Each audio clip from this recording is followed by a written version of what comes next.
There's a crackle on the radio, a story to be told about banjos on the hillside and voices paved in gold. Got a cold glass bottle, drop some peanuts in the coat, and I'm sitting on the front porch hanging on every note. The Front Porch Podcast, singing times gone by, with fiddle strings and heartache and the reasons why. We keep this music living, never let it fade so fast. Raise a toast to the legends on the Front Porch Podcast. Wow, I'm just jamming to that cool new tune, the brand new Front Porch Podcast intro song. I hope you liked it. A little bit different there, singing about the Front Porch Podcast and the history of country music and not letting it die and not letting it fade away. That's why we're here today. And that's why, too, we're featuring the one and the only Alan Jackson. I'm going to move my mic up a little bit if I possibly can. Yes, Alan Jackson is the focus of tonight's show. We're going to talk a little bit of country music news like we always do, but we don't really have a whole lot of country music news unless something happened in the last couple hours that I'm not aware of. And if that happened, Joshua Johns, somebody can let me know. But howdy to you. As you can see, we're not on the front porch. Sadly, once again here in Middle Tennessee, a rainy, cool day. It's why I've got the Country Music Time Machine hoodie on, because it's sort of cool and chilly and damp and yucky outside. So if I would have broadcast on the front porch, you know, I could have gone viral because I could possibly have gotten electrocuted. You know, we don't want that to happen. We want to just keep doing the country music. So we're here in the second fireplace, sort of in the kitchen, in the living room. It's sort of hard to explain. One day, if you come over to my house, I can show you around and explain the whole deal. Hopefully next time we're on the front porch, because I have a lot of fun out there. I'm out there all the time anyway. So, you know, it's just sad I can't be out there today because all the rain in Tennessee. You know the deal. If you're tuned in, you got to raise your hand, type in a comment. I want to know where you are from. We always take roll here. A lot of folks are here all the time when we do the Front Porch Podcast. We always have new folks from around the world every single time. So whether if you're new or old, chime in. Let me know where you're tuned in from, because I might have been there. I might can give you an anecdote or something, or I just want to say howdy to you if you are out there. Once again, we thank the good folks at the Home Depot for partnering with the Country Music Time Machine and the Front Porch Podcast on this great show. You know, they've got everything you need, whether it's for your front porch, your back porch, or like me here. I don't really know what to call this section of the house. The fireplace sort of close to the kitchen place. And I'm sure some things behind me back there I probably got from the Home Depot. You should do. And you know, one thing I love from the Home Depot, and I talk about it all the time, is the great Blink 4 outdoor cameras. Now, I'm going to show you a little clip right now of me on the front porch. And maybe you can see in this clip how chilly I actually am. I know, I'm just like, why? Why is it so cold? I want to be broadcasting right there. But that didn't happen. That's from the Blink Outdoor 4 camera. I think that's actually the Blink doorbell camera, I think, is the actual one. But yeah, so that's why we're inside today. Let's head on over to the chat section and say howdy to folks, reminding you, please chime in. I want to hear from you and where you're from. Let's say hello to William May from Chapel Hill, North Carolina. William May is always tuned in to us. Michael Murphy in Newark, Ohio, always tuned in as well. Maria Brown, happy Memorial Day. She says, I love Alan Jackson. I'm watching from New Jersey. Maria's always like the first one to show up to the Front Porch Podcast. She's not on the real front porch, but are on our virtual world front porch here, you know, and I thank Maria for that. Thank you so much. And of course, the Country Music Time Machine historian, Joshua John, way up there in upstate New York. I actually had a fella come to my porch yesterday while I was sitting out on the front porch from upstate New York, who is transplanted here to Middle Tennessee. I think his name was Dave, but I can't remember what town he was from. He said he was a 9-iron distance from Canada. So that must be across the border in Canada. But thank you, Joshua John, for tuning in. Let's bring up the country music news update right here on the Front Porch Podcast. Once again, if you are out there and you just chimed in, please chime in with where you're coming from. And of course, can you see it? I've got my Coke and peanuts. And I read the ingredients on the bottle here. And it must be Mexican Coke still, as I spit peanuts on the mic, because it said sugar. It didn't say red or something on there. So maybe I'm drinking real Coke. And I know that traditionally that real Coke was from Mexico. So gracias a todos los mexicanos. Thank you to all the Mexicans. But maybe one day we'll have real Coke and American Coke. But I did buy this right down the road here. But it's written in Spanish. Good thing I speak Spanish and I know what I'm talking about. All right, let's shout out to the Country Music Time Machine crew members of the week. Some of the most highly engaged crew members out there.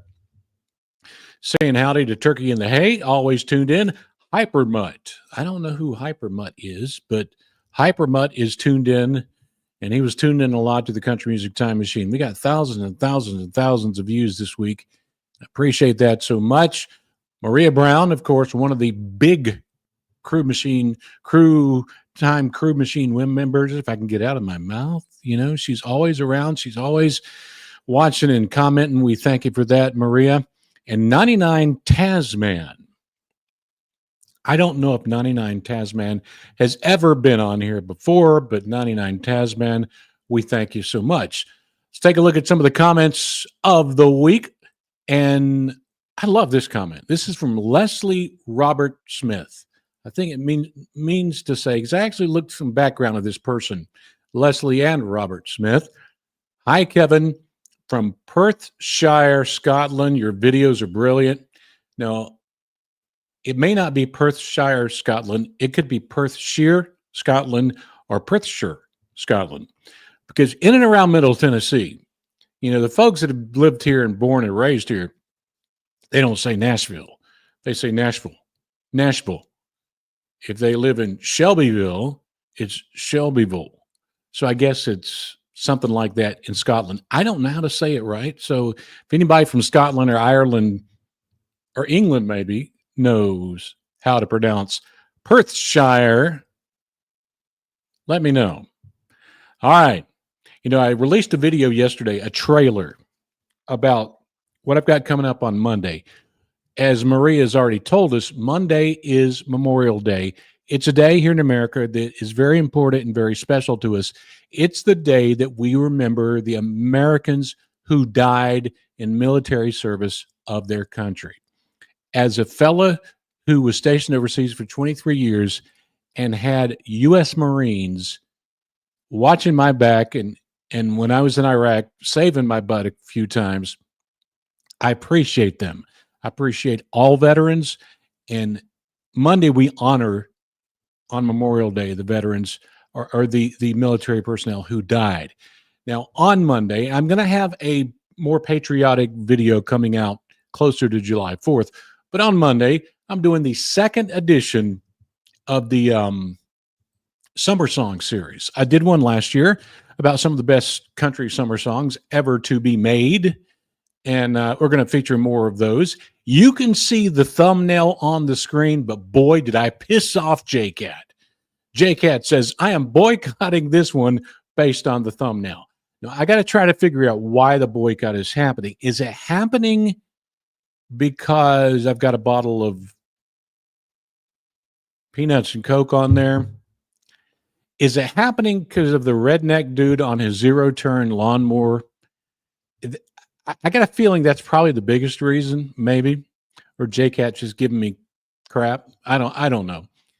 And also, he did bring up before about my lack of female country artists on some videos. I have worked hard to feature a female country artist. And even when I was working in radio for so many years, it was always a tough deal because we had a rule. We couldn't play two female artists back to back. I do not believe in that, but my boss told me I had to do that. So I had no choice if I wanted to keep buying my Coke and Peanuts. But on this channel, we try really hard to feature female artists. Quite a few episodes when I attempt to feature female artists, depending on the record company, if I attempt to play their song, it gets blocked worldwide. So some record companies are just more tighter than other record companies, and happens to guys too, not just females, but some songs I can't play. So in the Summer Songs 2, I was not able to play female artists because of copyright issues. So I still search to find them. I've got multiple episodes on female artists, multiple specials on female artists, but please join me if you can. Please don't boycott Summer Songs 2. Actually, I'm going to play a little clip. So it's a little bit different because last year I was in Myrtle Beach. This year I'm not in Myrtle Beach. I'm in Tennessee. And this was from earlier this week when it was not raining in Middle Tennessee. Let's check out this video. This is the Country Music Time Machine. I'm Kevin. So happy to be here with you on this warm day in Tennessee. You know, if you referred to my last video I did on summer country songs, I was chilling out on the beach in Myrtle Beach. Well, I don't have that opportunity this year. But reality tells us, you know, we don't spend most of our summer on the beach anyway, or other places we like to be, like the golf course or the fishing hole or wherever we might be. Quite often we're either at work or, like me, we're out here in the yard cutting grass. So this time we're going to feature some of the greatest summer country songs, version 2, right here from the Bad Boy Lawnmower. Yeah, I'm on that Bad Boy Lawnmower quite often around here, especially when it rains, and the grass in Tennessee grows super fast, especially when it rains and the sun comes out. So I'm cutting it at least once a week. And the only thing weird about this video, I'm releasing this video at midnight on Memorial Day. I usually release all the videos around 1:15, 1:30 on Thursday. This one because of Memorial Day. And some of you know who you are, will be still awake at midnight on Memorial Day. I will not be because I'm an old farm boy. I go to bed early and I get up early and I'm in the yard or on the porch almost at sunrise. So for you folks that are awake and want to hear some cool summer songs at midnight, Monday morning, Memorial Day morning, tune in to Country Summer Songs version 2. All right. Another series we did, released this, I think it was last week before last, about great country TV shows. We featured a bunch of them. And, you know, when you drink Coke and Peanuts, the peanuts stay in your teeth and you just have continuous pleasure. It's just amazing. One of the shows was the Dukes of Hazzard. The Dukes of Hazzard is always controversial because of one thing, that rebel flag on the top of the car. Got a lot of comments about it. Here is one. This is from Big Dave. And Big Dave has commented before, and we love Big Dave. Big Dave says, I'm a black man, and I love Dukes of Hazzard. Nothing racist about that show. The world is so sensitive now. Well, Big Dave, I do agree with you. I didn't see anything racist with the show, but why not hear it from the guy himself, Bo Duke? If you ever get a chance to meet John Schneider or go to a show or watch one of his TV shows, he's a great actor. You should. But John Schneider is outspoken about his politics. I don't agree with everything he says politically, but this I do. I want you to listen to John Schneider talking about that rebel flag on the General Lee. When somebody tells me what it means to me, that bothers me. Okay, so I don't try to tell people what it means. I love that you called it the rebel flag because, in fact, the Confederate flag looks entirely different than the flag that's on the General Lee. So I ask them to remember the feelings they had with their grandparents, with their parents about the show. My issue is when people say because that flag was on the car, that show is therefore a racist show. And that bothers me in my soul. So I try to have a conversation. I tell people what it meant to me when I was a kid. It means fighting the system to me. It means people of all races and all colors and all socioeconomic backgrounds gathering together against something that is oppressing them, regardless of who they are. That's what it means to me. Very well said, John Snyder. And, you know, John Snyder is a lot like, in a sense, Alan Jackson. Alan Jackson's a huge legend. Has many more hits than John Snyder has ever had. But they're both outspoken, and you're going to hear some more a little bit later from Alan Jackson about his views on some things, mainly country music.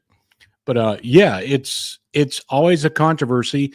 And as a country boy who was raised in the South, I often get accused of being racist just because, you know, I've hung out with John Snyder and I enjoyed the Dukes of Hazzard.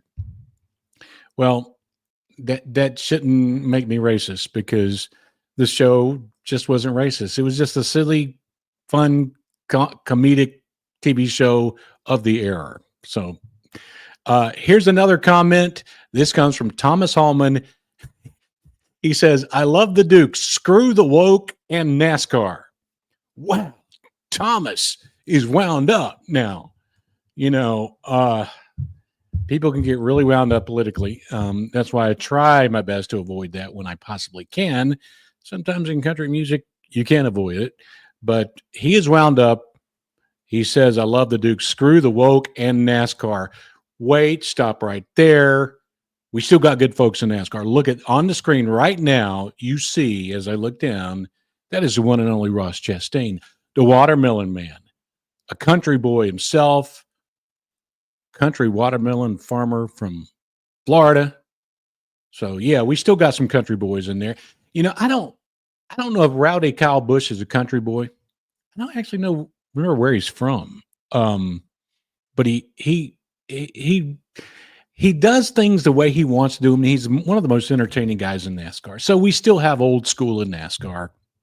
So NASCAR is not totally screwed, I don't think, because I still watch it. And finally, another comment, because I got a lot of comments about the Dukes of Hazzard. And this comes from P. Smith. P. Smith says, I met a woman from Hazard, Kentucky. She claimed the mayor started acting like Boss Hogg, dressed like him, gained weight, etc. Her name was Nancy Noble. When I read this, I started laughing. I'm like, what in the heck? So I had to do some research. I had to do some research about this to find out who Nancy Noble was. And I looked and I looked and I looked. And so I don't know if someone just badly informed him or it hasn't been reported. If anybody from Hazard, Kentucky is ever watching the Front Porch Podcast, please chime in about this. Tell me if it's true. Because in the Dukes of Hazzard, it was filmed outside of Atlanta, I believe, but it was really based in a sense on, I think, Hazard, Kentucky. Somebody can correct me because my memory is not really good. But yeah, Nancy Noble. Does anybody know if Nancy Noble was the mayor of Hazard, Kentucky, and did she dress up like Boss Hogg? The world may never know. All right, another great TV show we featured on that TV show episode was The Waltons. If you're old enough to remember The Waltons, they had many, I don't know how many episodes they had. They had a bunch.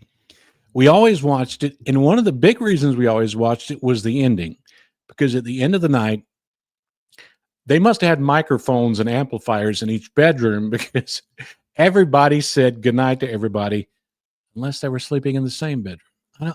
I don't know. Anyway, they all were saying goodnight to everybody, and everybody started calling it Good Night John Boy, the Good Night John Boy segment. So if you remember the Waltons, you remember Good Night John Boy.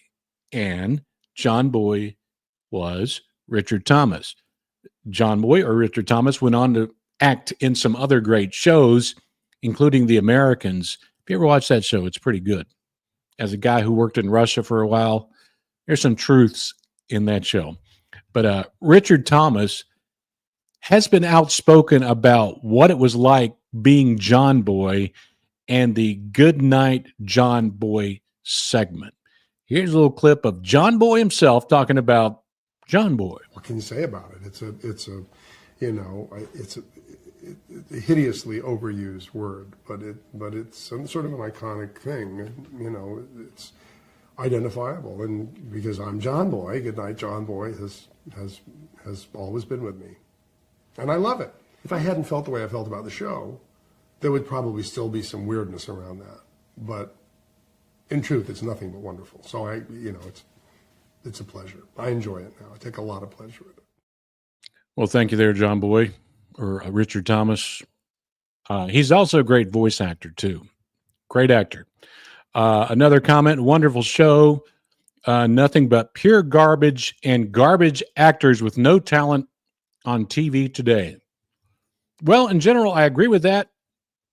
There's, for my taste at 56 years old, there's, I question some of the shows that make it big, but it's not all bad. It's not all bad because the guy you see on the screen, and he's a country boy, that is Walton Goggins. I think, and I haven't watched all the shows out there because most of them are so full with sex and grotesque violence that I just can't watch it. But and Walton is in some of those shows, but Walton Goggins is a country boy. He is from Alabama. Can't remember if it's Birmingham or Montgomery. I can't remember which one, but he's an Alabama boy. And he went on to be a great actor. He still is a great actor. You should watch him in Justified. That's sort of a country-themed TV show that I did feature on that episode.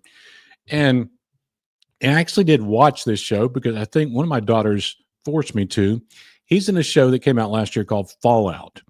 And I think I liked it. I didn't like the violence and the blood and guts and all that stuff, but I think I liked it because of him, because he plays I don't know, what is it, a zombie cowboy? Come on. I mean, if somebody can play a zombie cowboy, that is pretty cool. I've got let some other folks chime in. I've got Zena Riddell from Brazil, Indiana. I've been to Brazil.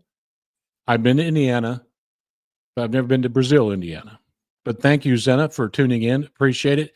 P. Smith is tuned in. He's the one that told me this story. Nancy was from Hazard. She left. She told me that story about the mayor. Oh, so Nancy Noble was the person who told you the story. Okay. So maybe I was just looking up the wrong name. It's possible. Also, a howdy to Jeremy Goodman in Lexington, Tennessee, just down the road from me. At least he doesn't live in Nashville or Shelbyville or the Otherville. That's how the Tennesseans talk. I learned that actually this week. All right, still a lot of comments out there about Charlie Rich. Charlie Rich was one of the most controversial dudes in country music history because of one night. 1975, he was announcing the Country Music Award, and he was so upset that the guy who won the Country Music Award wasn't really singing traditional country music. And he was drunk and probably on drugs too, Charlie was. So that's why he pulled out the paper ballot or whatever that thing was, and he lit it afire. It was in the news. It was big. And Charlie didn't always sing country music either. Some of his is more bluesy and pop, but he never recovered from that. Sadly, because Charlie was super talented. But I got a comment on it again this week, and it came from Stuart Beckman. He says, it's because of redneck hick trash like Charlie that a lot of people won't listen to country music. Henry John Duschendorf, I don't even know how to say that, totally outclassed poor old Charlie in every possible way. Well, I think the way that John Denver did act, that's who John Dushendorf Jr. is, but his stage name was John Denver. The way that John acted did outclass Charlie Rich, but John Denver, then or now, was not singing traditional country music. That's what made it almost like the Beyonce or Shabuzi of the time, John Denver. So it's always going to be controversial. It's always going to be brought up, but it's a very interesting and important part of country music history. All right. Before we start up with the one and only Alan Jackson, I want to tell you about this, and I want to thank you all out there, because although I do not have 457,438 people tuned in right now, I wish I did. It'd help me pay the bills, and more people would subscribe. More than that, almost 500,000 have tuned in to the most powerful country songs episode I did. And I got this idea while I was riding on I-65 South. I was passing through Franklin, the area of Franklin, Tennessee, around Cool Springs Mall. And the Tim McGraw song came on, Don't Take the Girl. And I said, it'd be cool if I just did a good one about power songs that make you cry, that songs that just blow you away. So I did it. I didn't really think, I thought, well, I hope people will like it. You never can tell. Sometimes you never can tell what's going to grow and what's not going to grow on YouTube. But that one did almost 500,000 views. So I did release the next one, Power Country Songs 2. It came out on Thursday. If you haven't seen it, you better see it, because it features folks like Elvis and George Jones and Tim McGraw, the inspiration for this series, Red Savine, John Michael Montgomery, Garth Brooks. Good stuff on there. Tune into it. Get our numbers up here on the Country Music Time Machine. Make us stronger so we can support ourselves and pay for all this stuff we have to get to make this show possible. But it was fun to do. I did Power Songs 2, and I'll probably do Power Songs 3 too, because folks seem to really like to cry. I was going to actually call it the Kleenex song at the beginning, the Kleenex songs to make you grab the Kleenex. And I just said, no, just make it powerful. You don't have to be silly, Kevin. All right. Back here on the main screen with you and getting ready to bring up some good stuff about Alan Jackson. Reminding you, you tune in right now, pop it in the comments where you're from. I want to say howdy to you. Bring it up on the screen. And if you're watching after this is recorded, because we're live right now, this is, we're doing it as we do it. I'll say howdy to you as I read the comments. But please, whether you're here now or not, please subscribe. This channel can only survive. We can only keep making videos if you subscribe. Because this is not $1 million corporation. We get just enough to pay for the things we have to record these videos and edit the videos and shoot them up to YouTube and Instagram and Facebook and X and TikTok and all the other places it's at. So support us, subscribe, tell your friends about it, share the videos, like them. Boy, that'll help us out so much. Now, let's bring up my old pal, Alan Jackson. Now, Alan Jackson, if you've ever met him before, he's a good fellow.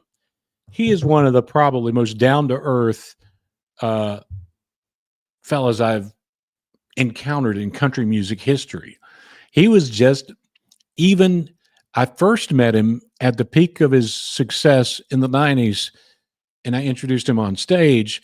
And even back then, it looked like he was nervous, but kind and just a sweet fella, and he was a superstar back then. And since then, he became more of a superstar. So he's just a good fella. But his name is Alan Eugene Jackson. One of the country stars that actually used their real name didn't really use Eugene, even though he did refer to it and Daddy Gene in some songs he made. He was born on October 17th, 1958. He's only 66 years old. And as we get deeper into this, as I'm talking about Alan Jackson and giving you a little bit of history of Alan, it makes this even more sad. He was born in Noonan, Georgia, and usually these country stars and the country legends are born in tiny little towns like Shelbyville, or Nashville is not a small town, but they're born in small towns. Well, Noonan looks like to be a suburb of Atlanta. I think it's south of Atlanta. Population 42,549, so not a tiny town. Alan, growing up, listened primarily to gospel music until a friend introduced him to Gene Watson, John Anderson, and old Hank Jr. We're glad he did, because that sort of like put in the little fire inside him to want to sing country music. And boy, does he sing it good. Jackson worked as a construction worker, after graduating from high school, forklift operator, while playing in small clubs across the great state of Georgia. But Jackson got his first music industry related job on the Nashville network in the mailroom, and he was sitting on those tapings. And I remember this show. I never went to this show. I went to Crook and Chase, Nashville Now. I was on Crook and Chase one time because I was talking about Hurricane Hugo, 1989, a long time ago. But You Can Be a Star was a cool show back then. And I think this was 1986, I believe, if my memory is correct. He would sit in on the taping of You Can Be a Star. One day, the announcer asked Al, they just didn't call him Alan, they just called him Al. Al, would you like to sing and take us to a commercial? Never did that fella know that he'd be making country music history, because this could be the reason that Alan Jackson is a country legend today. I played this clip before, and for those of you who haven't seen it, I'm going to play it again. Here's Alan Jackson's first time on TV. Thanks, Jim Ed. We're here with Al, who's going to do a little bit of singing. George, this is one of my favorite songs. He stopped loving her today. He said, I'll love you till I die. She told him, you'll forget in time. And as the years rolled slowly by, she still preyed upon his mind. Kept her picture on his wall. Went half crazy now and then, but he still loved her through it all, hoping she'd come back again. Keep singing, Al. We're going to be right back to find out our winner today. You Can Be a Star. In football, they got something called calling audible. If I would have been that announcer, that show's producer, director, and I heard that voice come on a microphone on my show, we ain't going to no commercial. We're going to let him sing the song and finish the song. Well, they didn't let him finish it, but he proved that he could finish a lot of great songs, and he gave us country gold through the year. Keith Stegall noticed him on the show, of course, and would eventually produced 19 of Alan's studio albums, and so many good ones. His first big hit, number one hit, 1991, I'd Love You All Over Again. If you get that as a trivia question, that's the answer. His first hit wasn't Gone Country or anything like that. It was I'd Love You All Over Again, according to Billboard. Anyway, somebody will probably find a number one hit on some other chart that no longer exists, but that was his first Billboard hit. Now, I have two idols. When I was growing up, I wanted to be a radio announcer, and I did that for many years. But I had two idols. My first idol was Dick Clark, because Dick Clark was just the man that never grew old and had a great voice, was a great announcer. And later, I loved Charlie Chase, my brother from another mother, because Charlie Chase was just great. And Charlie Chase deserves every award he gets, because he's been the face of country music for so long, and of course the lovely Lorianne Crook as well. But Dick Clark dipped his toes really in the country music world in the 1990s. Was it because he loved country music? Was it because he wanted to make money and just branch out into the growing industry of country music? I don't know. But I love Dick Clark. And here's a great clip of Dick Clark and Alan Jackson. Back we go with the press here. You're having a pretty good night. Yeah. Do you like this hosting routine? Well, it seems to be changing my luck a little bit with these awards. So I should ask you a significant question. Here you are on television in front of millions of people. Why do you have a Hank Williams T-shirt on? Well, I love Hank, and a fan. I get a lot of gifts on the road, playing, and a fan gave me this shirt, and I just saw it in the closet before I came out here this weekend, and I grabbed it and said, I'm going to wear it with my song, Gone Country, Hank's Country. That fan is jumping out a window somewhere right now. How many people travel with you when you work? Gosh, I wished I knew the numbers, 30 or 40 people on the road. How many trucks and buses and all that stuff? We have 3 buses and, I think, 5 trucks. You're a hard-working man. Yes, he's a hard-working man. But just that clip there goes to show you, and what I love about that clip is the Hank Williams shirt. Here is a young, handsome country star in his prime, and he purposely puts on a Hank Williams shirt to show that he knows country music history. He honors it and he respects it. And that's what this channel is all about. The Country Music Time Machine is a channel about country music history.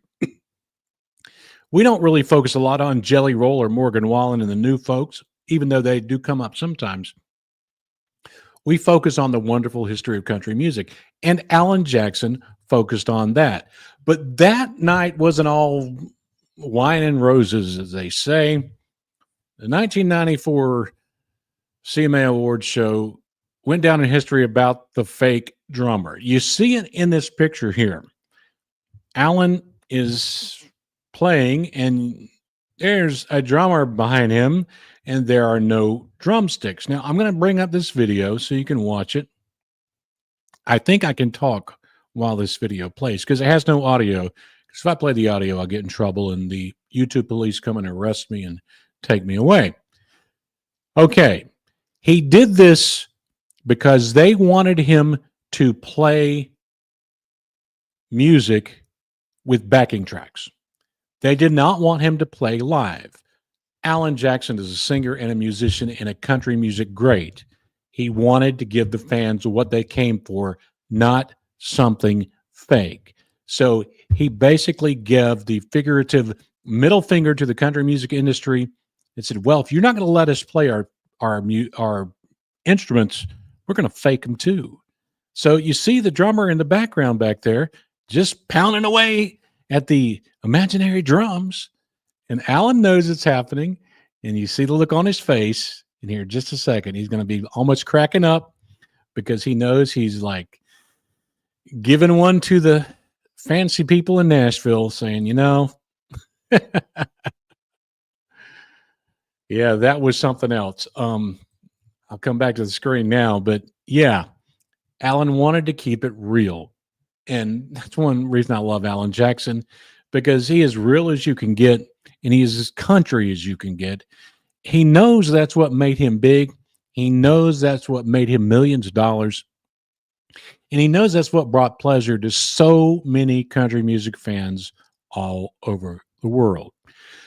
So, as we all know, the doom of the end of the 20th century brought the end to a lot of great traditional country music singers. They had zero or very few hits from 2000 on. And Alan Jackson is very vocal about this. A few years ago, now I'm going to bring up 2 clips from this show. He was on the Today Show being interviewed by George Bush's president, George Bush's daughter. I think her name is Jenna Bush. And one question she asked him was, is real country music dead?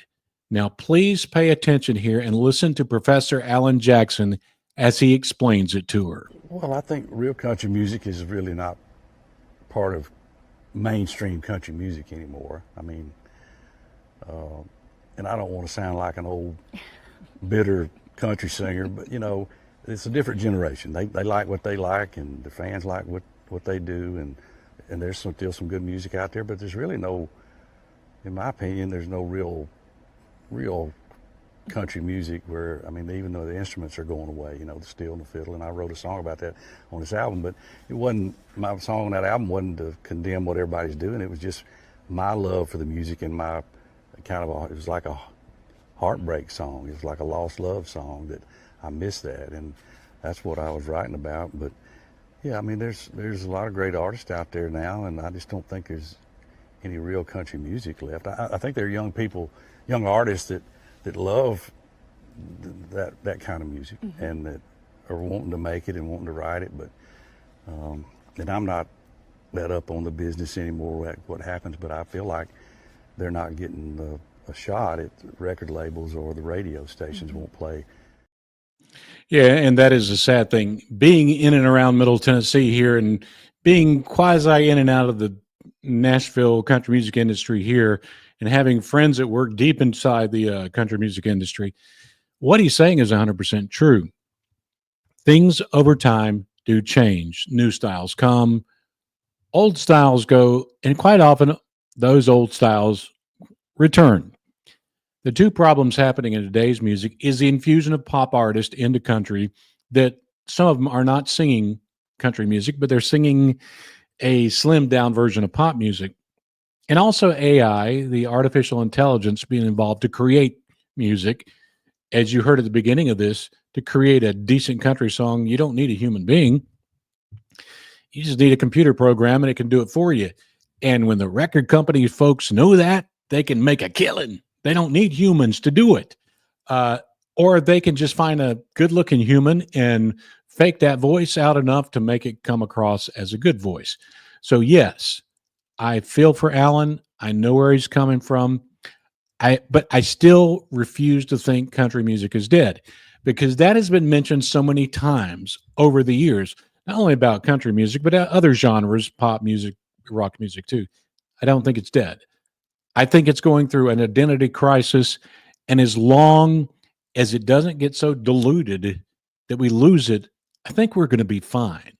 So you folks in Nashville that are watching, I know some of you are watching either now or when this is recorded and you watch it later, please recognize those young, hardworking, starving artists out there that can play a guitar, that can play a fiddle or a banjo, and that can sing their butts off. Recognize them, give them a chance to do it, and I think we'll be okay. Now, when you're thinking about those young artists coming up trying to be like Alan Jackson, there are some. We've got some glue there, and let's hope it stays. On the female side, we have Ella Langley. She's doing great. She's singing some great country music. On the male side, we have Zach Top. Now, Zach it's sort of funny.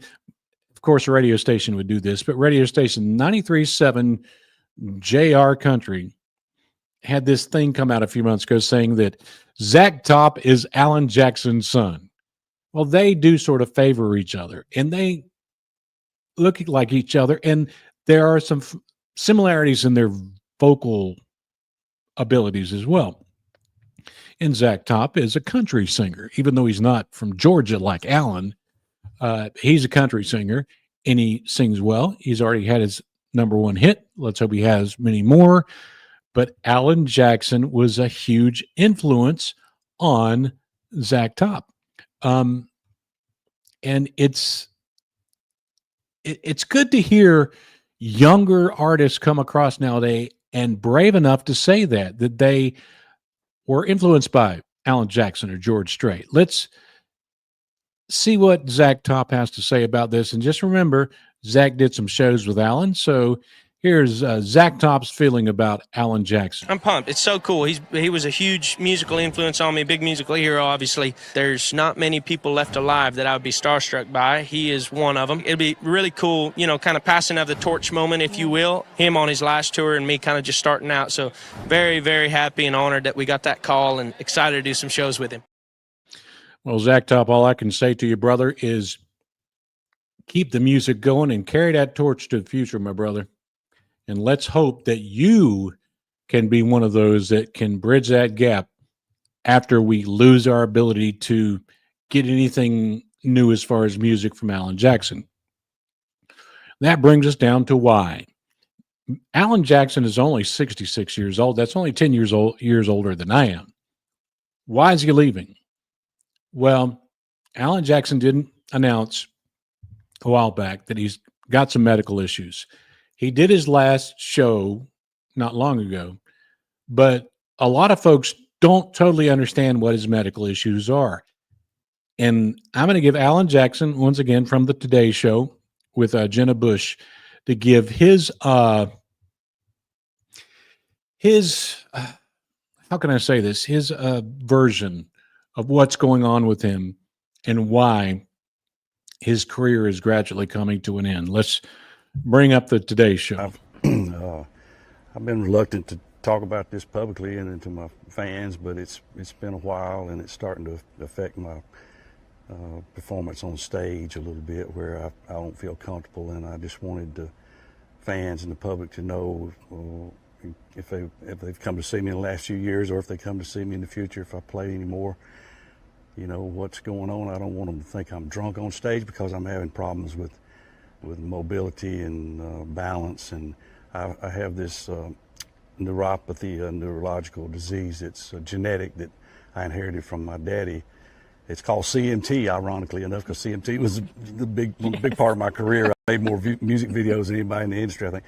But anyway, that's the name of it. That's abbreviation for the doctors who discovered it whatever years ago. But it's a degenerative nerve disease that affects your nerve and muscles in your extremities, your legs and your arms and hands, and it's so it gets worse as it goes along, and there's no cure for it, and they still haven't found. My daddy had it, and we realize now that my grandmother had it on his side, and my oldest sister is 10 years older than me, has it, and she's doesn't get around too good now.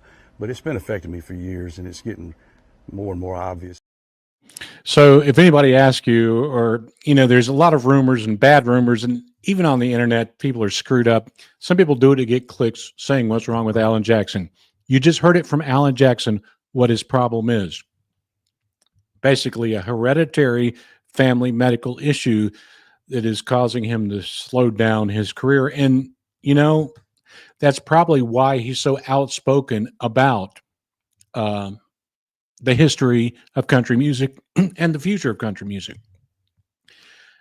As we know, Alan played his final show on the road on May 17th in Milwaukee. The final show is planned for 2026, the Goodbye in Nashville. I pray to the good Lord that, I can go to that show. Those tickets are hard to come by. Maybe I'll get lucky and I'll get to see Alan Jackson one more time. But even if I don't, it was an honor to have met him and worked with him before. And it's just so much of a pleasure just listening to his music. When I'm on that bad boy zero-turn lawnmower, a lot of what I'm jamming in my ears is Alan Jackson. So it's just great stuff. Just checking in, with people that are watching. We got Steve LeBlanc. He says a little late to the party. Hello from St. John, New Brunswick, Canada. Howdy there, Canada. We love you up there. And it's, I would say it's cooler in Canada, but it's really freaking cool in the Nashville area today. So maybe it's warmer in Canada. I don't know, but thank you for tuning in from Canada. And I am tickled about this. Wow. Logan the Fisherman just popped in $30 in my Peanuts and Coke fund. All right. So now I got, let me see, $30. That's about 30 peanuts. Well, and that's probably like 15 peanuts and Cokes, but I appreciate it, Fisherman. It'll help me buy some peanuts and Coke and keep telling this story about country music. That's for sure. I appreciate it so much. Alan Jackson, the legend. Jackson is one of the best-selling musical artists of all time. We're just not talking about country music here. We're talking about all types of music. When you sell 75 million records, you're near the cream of the crop of the music industry. When you talk, people listen. So it's cool. He's a great man, and look at the figures though, 75 million worldwide, 44 million in the United States alone. The amazing thing about those numbers are not the 44 million in the United States. It is the 75 total million, because that tells you how many people outside of the United States love Alan Jackson. And I'm here to tell you right now, on this program, on this channel, we have viewers all over the world every day, all the time. They chime in about what they feel about the history of country music and the future of country music. Very often, I hear from Brazil, I hear from Israel, Australia, New Zealand, Ireland, Scotland, Honduras, Belize, Canada, about artists like Alan Jackson, saying, we need more Alan Jackson. You know, we sure do. Let's tune in to some other folks that are watching tonight. We got Scott watching now from Nashville. Thank you, old Scott. We do appreciate it. You know, I thought everybody in Nashville banned me. I don't know, because I do talk bad about Nashville sometimes. It's not really bad about Nashville. It's just the direction of things that sometimes hurt my feelings. And when money overpowers the artistry of country music, that hurts my feelings a little bit. Also got Ron McDaniel saying, hi, Janice from Montana. Oh, Lord. Montana's such a beautiful state. And Michael Murphy reminding us, Alan Jackson made so many powerful songs. Don't forget Where Were You When the World Stopped Turning, the song about September 11th. And it gives me the chills just that Michael mentioned it, because it is that impactful. All right, finally, 2017. Even while he was, Alan's outspoken about, seeing Beyonce on the stage at a country awards show. I'm sure that after she won a few country awards this year, he's probably saying, what in the heck is going on? Mentioned it before. Said the B word, J-Cat. Beyonce, beautiful and super talented, incredibly talented. She could be the queen of pop music, but she's not the queen of country, because in order to be the queen of country or to get a country award, you should actually be singing country music. And she hasn't done that yet. But Alan Jackson did. He dedicated his life to making great country music and bringing that to his fans across the world. And he did it in a great way. Now, we're getting ready to close out here. I wanted to play this. Now, I've played this on this channel before. I think this video should be included in any college kid out there getting a degree in music. I'm throwing a hint at Belmont University. Belmont University, you should play this video and make all your students recite the words, especially if any of those are focusing on country music, a country music, a future in the industry. They should watch this and recite every word from it. This is country music gospel. This is Alan Jackson's speech when he was honored with being inducted into the Hall of Fame in 2017. This is the bottom line about what country music is and should be. Watch this. But after I walked out last year, I don't think they're going to have me back on there anymore. But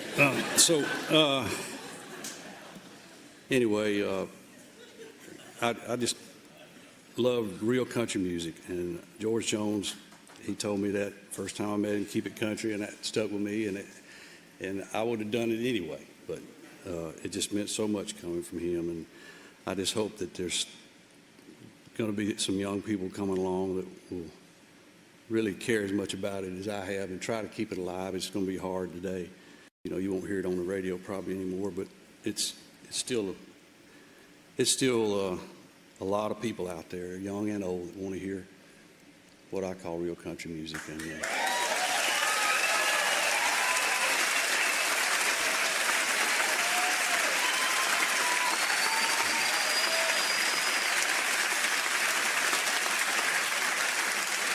So I'm very proud, and I don't feel like I really belong here, but I'm just so humbled by it, and just we'll just continue to try to make country music as long as I can, and just thank everybody once again, and thank God for all that He's given me and my family, and blessed us so much. And